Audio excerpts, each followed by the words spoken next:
it's time for Q&As. I was just going over the ones from last week and this week. But just a reminder, if you're new to following us, please check out our disclaimer under our highlights. We have awesome places that you can check out for latching help. Medela is one, and WIC Breastfeeding is another one.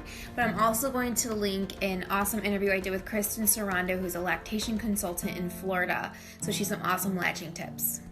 Everything that I've read about this says just not to risk it while you're pregnant or breastfeeding, just because you could get an allergic reaction to the numbing cream. It could create an infection, and that could somehow make its way to your baby. So I just wouldn't risk it.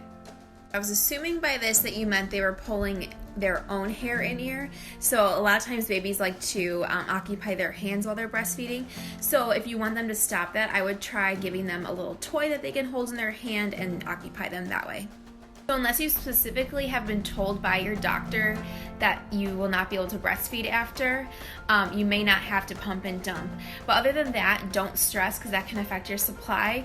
I would just load up on supplements, drink a lot of water, and that should help. Go through helps by developing mammary tissue. So a lot of times if breasts don't grow during pregnancy, this will help with that as well.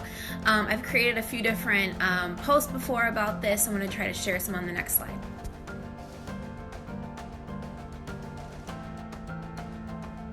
This is very true for lots of women, unfortunately. But fortunately, there are some steps that you can take to help increase your milk supply, even on your period. So I'm actually going to share a post that I created that will help you with this.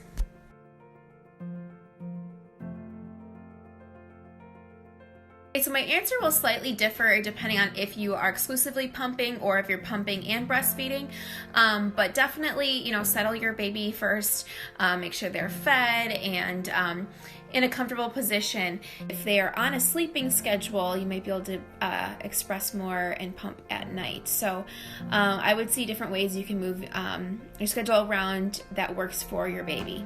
You can also try a hands-free pump, and so that will allow you to pump while doing other things, comforting your baby. So it just depends. If your baby's crying because they need to be nursed, then obviously, you can address that. But if they're crying because they want to be held, then you can kind of situate a little bit and see how you can move your schedule around a little bit.